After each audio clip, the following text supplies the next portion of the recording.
Hello, I'm Angela Velasquez, and welcome to This Week in Review for September 2nd, 2011, as well as for last week, August 26th, on Greenroofs TV. Our project of the week this week is the extremely cool 8 house built in 2010 in Copenhagen, Denmark. And our project of the week last week was the Duke University Ocean Conservation Center built in 2010 in Beaufort, North Carolina. The 8 house is a 61,000 square meter bow tie shaped mixed-use building of 3 different types of residential housing and 10,000 square meters of retail and offices, which make up Denmark's largest private development. It stacks its lively urban neighborhood into horizontal layers of typologies connected by a continuous walking and cycling path up to the 10th floor, which creates a 3-dimensional urban neighborhood where suburban life meshes with the energy of a big city. 2 sloping green roofs totaling 1,700 square meters are strategically placed to reduce the urban heat island effect, as well as provide the visual identity to the project and tying it back to the adjacent farmlands towards the south. The architects wanted to design a long, coherent house with immense differences in height, creating a strong inflow of light and a unique local community with small gardens and pathways that channel your thoughts into mountains in southern Europe and memories of a childhood home. The Duke University Ocean Conservation Center houses a lecture hall, teaching laboratory, and commons area and uses geothermal pumps for heating and cooling, solar panels for hot water, and photovoltaic rooftop panels to convert sunlight into electricity. Local building materials like yellow southern pine and Atlantic white cedar and recycled wood are used throughout the 5,600 square foot center. In 2008, the Ocean Conservation Center was awarded Gold LEED certification by the U.S. Green Building Council, and in 2009 was awarded a Green Building Wood Design Award from Woodworks. The extensive green roof was installed in 2010 over the low-slope portion of the Energy Star roof and is a zero-floor pre-vegetated extensive system with specialized components to secure the green roof from high-wind coastal exposure. Living Roofs worked with Zero Floor America and Frank Harmon Architects to design the green roof system and the irrigation, which is supplied by a rainwater catchment system. To learn more about the 8 house, click on our Project of the Week photo on our homepage. And to learn more about the Duke University Ocean Conservation Center, type in project ID number 1155 in our projects database. We've released our agenda, our international speaker lineup, and the trailer for the Greenroofs and Walls of the World Virtual Summit 2011. Held on September 27th and 28th, we have some simply awesome professionals speaking who are all passionate about what they do. Check out the press release for all of the highlights for this groundbreaking event, or head on over to virtual.greenroofs.com and watch our exciting trailer that was really fun putting together. Read our agenda and learn more about our speakers. While there, you can pre-register for the event by September 9th and be eligible to win an Apple iPad 2.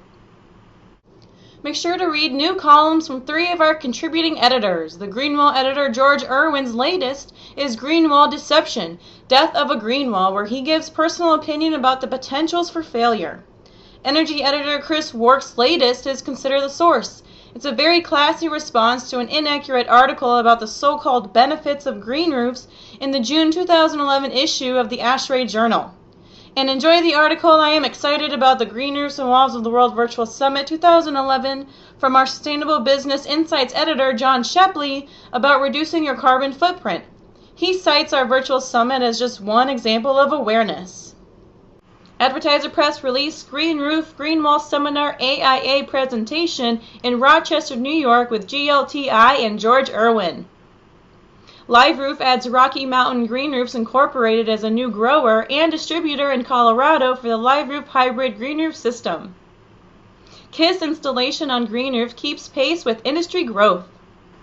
Over at Sky Gardens, check out Linda's latest posts. Greenroofs.com's This Week in Review on Greenroofs TV for August 19th, 2011, and our GPWs.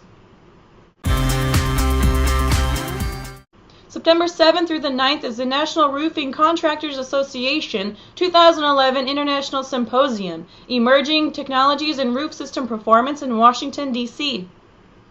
September 9th, the early bird registration and contest period for your chance at winning the first of 2 iPad 2s ends for our virtual Summit 2011.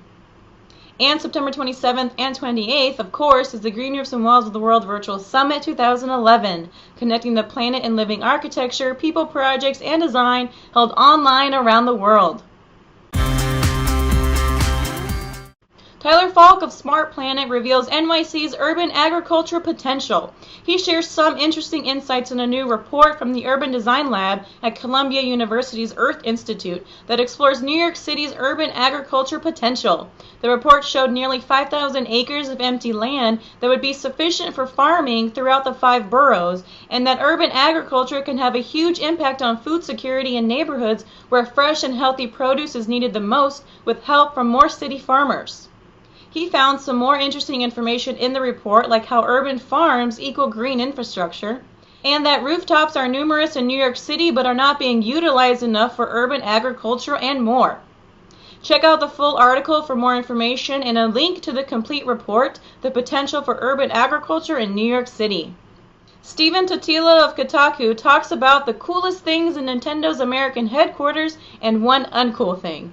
Well, the only uncool thing he says about the headquarters is that they don't let visitors take pictures of the best parts of the building. When you walk into the headquarters of Nintendo of America in Redmond, Washington, you have to sign an electronic waiver promising you won't bring firearms, will keep any Nintendo secrets you hear to yourself, and won't take any unauthorized pictures. There are a few spots you can take some photos, which he did, so be sure to read the full article to check them out. The Nintendo headquarters was awarded Gold LEED certification from the U.S. Green Building Council in May of 2010. Among other eco-friendly additions, they have bamboo floors on each level, daylight sensors near the windows that dim or brighten interior lights based on the natural light in the room, heat and motion sensors in the many conference rooms, and there's a 75,000 square foot seat-in living roof to top it all off.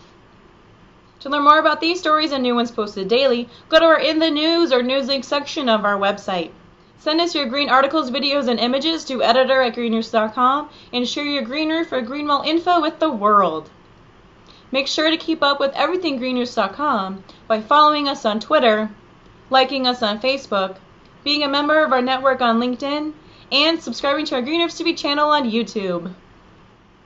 This has been This Week in Review for September 2nd and August 26, 2011 on Green Roofs TV. I'm Angeli Velasquez, and I'll see you next week. This week's episode is sponsored by the Green Roof Directory, brought to you by greenroofs.com.